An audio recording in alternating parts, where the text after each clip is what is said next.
The Halloween comet visitor originates from the mysterious Oort cloud. The comet comes from an enigmatic colossal cloud of planetismal that surrounds our solar system.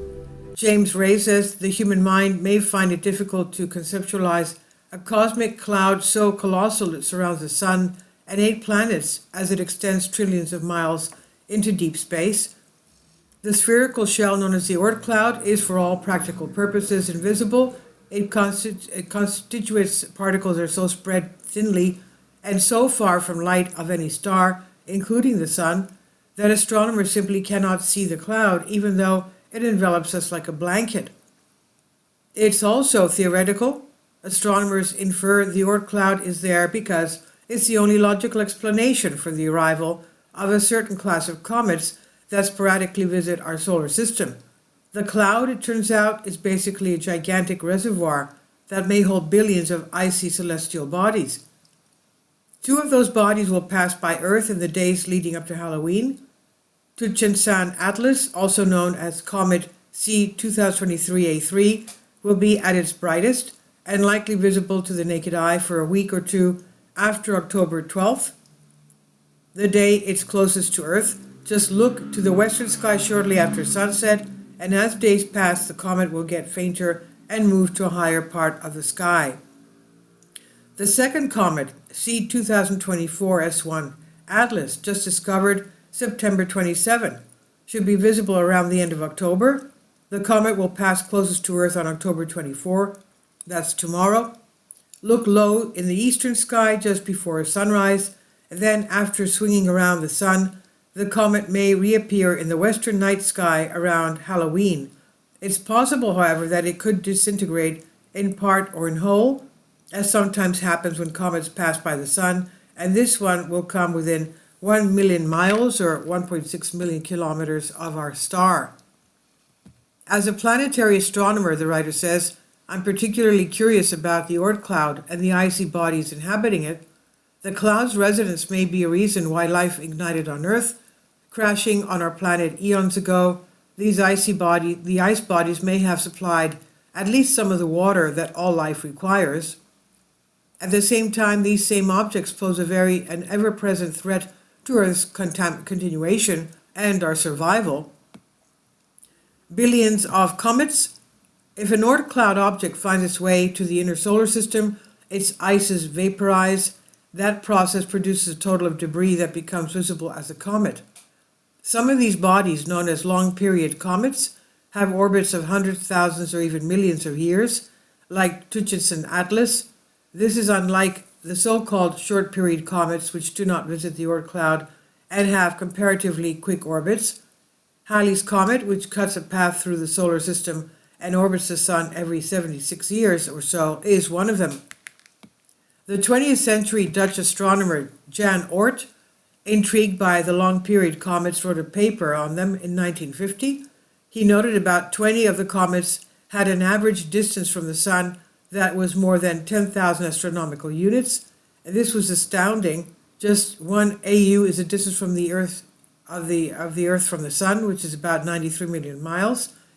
Multiply 93 million by 10,000 and you'll find these comets come from over 1 trillion miles away. And what's more, Oort suggested they were not necessarily the cloud's outermost objects. Nearly 75 years after Oort's paper, astronomers still can't directly image this part of space, but they do estimate the Oort cloud spans up to 10 trillion miles from the sun, which is almost halfway to Proxima Centauri, the next closest star. The long-period comets spend most of their time at those vast distances, making only brief, rapid visits close to the sun as they come in from all directions. Oort speculated the cloud contained 100 billion of these icy objects. That may be as numerous as the number of stars in our galaxy. How did they get there? Oort suggested, and modern simulations have confirmed, that these icy bodies could have initially formed near Jupiter, the solar system's largest planet. Perhaps these objects had their orbits around the sun disturbed by Jupiter, similar to how NASA spacecraft bound for destinations from Saturn to Pluto have typically swung by the giant planet to accelerate their journeys outward. Some of those objects would have escaped the solar system, permanently becoming interstellar objects, but others would have ended up with orbits like those of the long-period comets.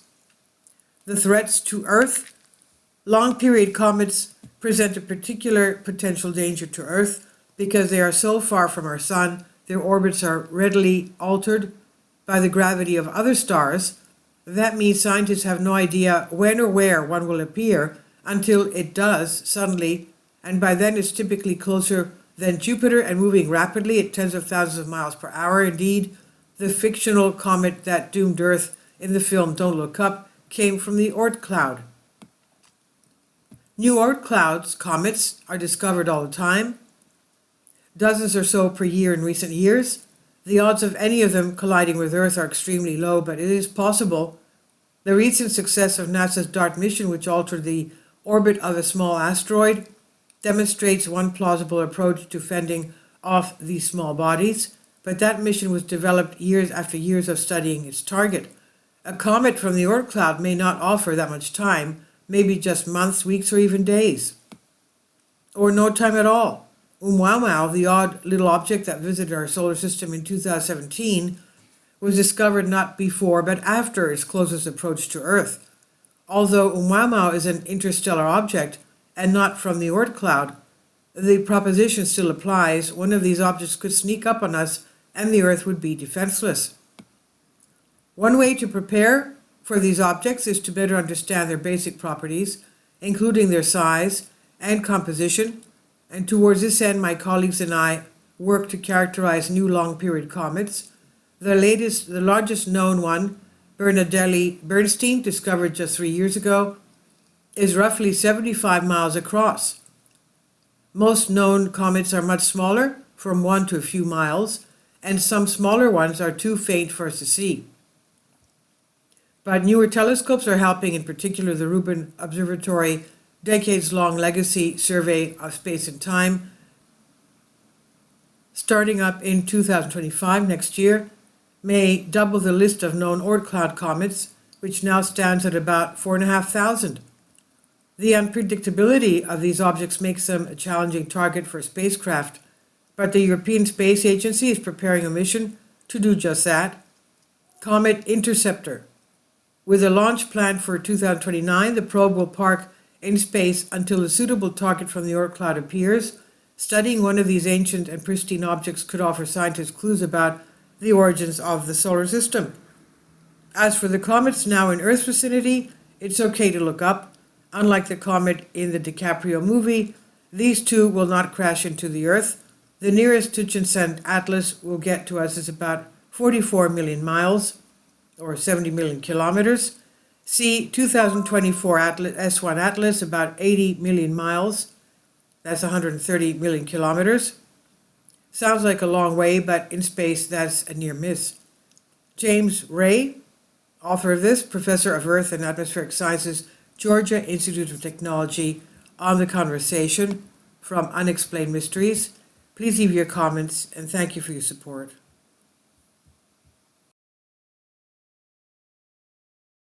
Support my Patreon account.